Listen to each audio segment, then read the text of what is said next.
color combination ng American Standard para sa 120 to 80 volts 3-phase ay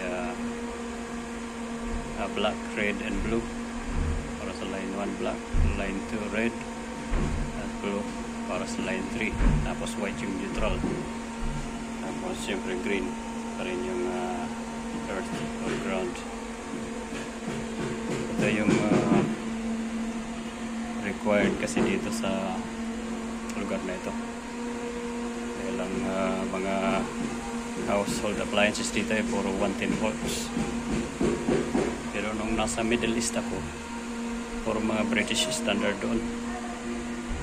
Ang color kasi ng British Standard is RYB, yung red, yellow, blue, tapos black yung neutral.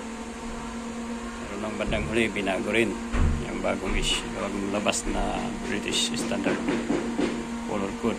Naging brown, black, gray, tapos blue na yung neutral.